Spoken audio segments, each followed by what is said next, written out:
Awakening. As Siddhartha left the grove in which the Buddha, the Perfect One, remained, in which Govinda remained, he felt that he had also left his former life behind him in the grove. As he slowly went on his way, his head was full of this thought. He reflected deeply until this feeling completely overwhelmed him, and he reached a point where he recognized causes. For to recognize causes, it seemed to him, is to think, and through thought alone feelings become knowledge and are not lost, but become real and begin to mature. Siddhartha reflected deeply as he went on his way. He realized that he was no longer a youth. He was now a man. He realized that something had left him, like the old skin that a snake sheds. Something was no longer in him, something that had accompanied him right through his youth and was part of him.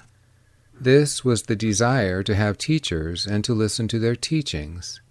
He had left the last teacher he had met, even he, the greatest and wisest teacher, the holiest, the Buddha. He had left him. He could not accept his teachings. Slowly the thinker went on his way and asked himself, "What is it that you wanted to learn from teachings and teachers? And although they taught you much, what was it they could not teach you?" And he thought, "It was the self, the character and nature of which I wished to learn. I wanted to rid myself of the self, to conquer it, but I could not conquer it. I could only deceive it, could only fly from it, could only hide from it. Truly, nothing in the world has occupied my thoughts as much as the self, this riddle, that I live and that I am one and separated and different from everybody else, that I am Siddhartha, and about nothing in the world do I know less than about myself, about Siddhartha." The thinker, slowly going on his way, suddenly stood still, gripped by this thought, and another thought immediately arose from this one.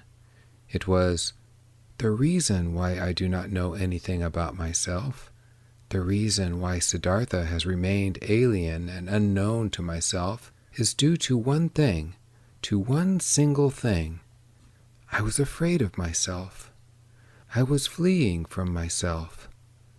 I was seeking Brahman, Atman. I wished to destroy myself, to get away from myself, in order to find in the unknown innermost the nucleus of all things, Atman, life, the divine, the absolute. But by doing so, I lost myself on the way." Siddhartha looked up and around him.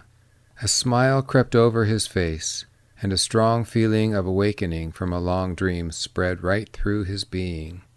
Immediately he walked on again, quickly, like a man who knows what he has to do. "Yes," he thought, breathing deeply, "I will no longer try to escape from Siddhartha. I will no longer devote my thoughts to Atman and the sorrows of the world. I will no longer mutilate and destroy myself in order to find a secret behind the ruins. I will no longer study Yoga Veda, Artha Veda, or asceticism, or any other teachings. I will learn from myself, be my own pupil. I will learn from myself the secret of Siddhartha." He looked around him as if seeing the world for the first time.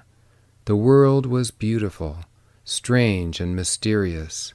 Here was blue, here was yellow, here was green, sky and river, woods and mountains, all beautiful, all mysterious and enchanting.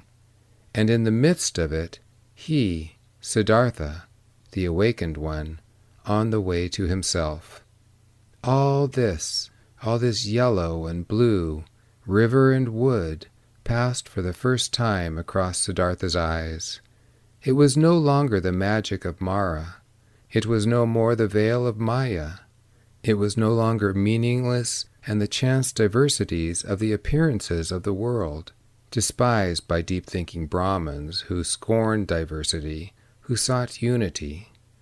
River was river, and if the one and divine in Siddhartha secretly lived in blue and river, it was just the divine art and intention that there should be yellow and blue, there sky and wood, and here Siddhartha. Meaning and reality were not hidden somewhere behind things, they were in them, in all of them. How deaf and stupid I have been, he thought, walking on quickly. When anyone reads anything which he wishes to study, he does not despise the letters and punctuation marks and call them illusion, chance, and worthless shells, but he reads them. He studies and loves them, letter by letter. But I, who wished to read the book of the world and the book of my own nature, did presume to despise the letters and signs. I called the world of appearances illusion.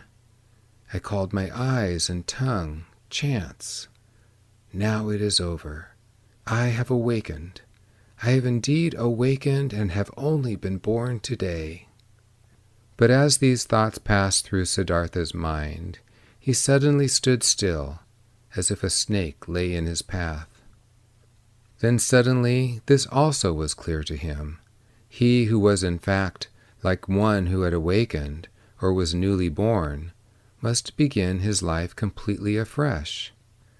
When he left the Jetavana grove that morning, the grove of the illustrious one, already awakened, already on the way to himself, it was his intention, and it seemed the natural course for him after the years of his asceticism, to return to his home and his father.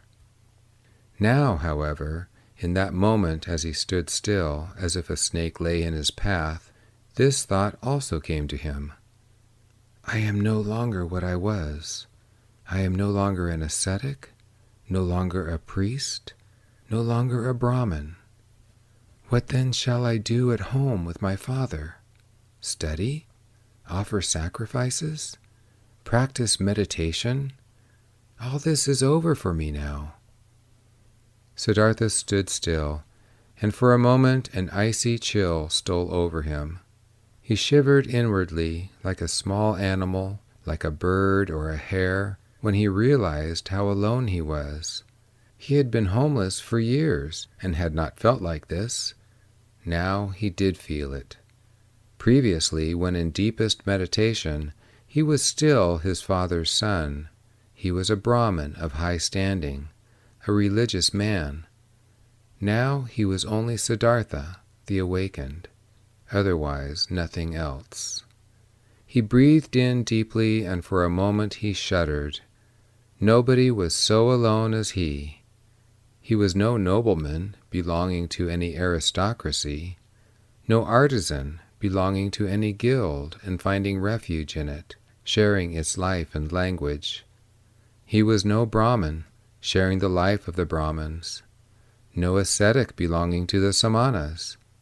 Even the most secluded hermit in the woods was not one and alone. He also belonged to a class of people. Govinda had become a monk, and thousands of monks were his brothers, wore the same gown, shared his beliefs, and spoke his language. But he, Siddhartha, where did he belong? Whose life would he share? Whose language would he speak?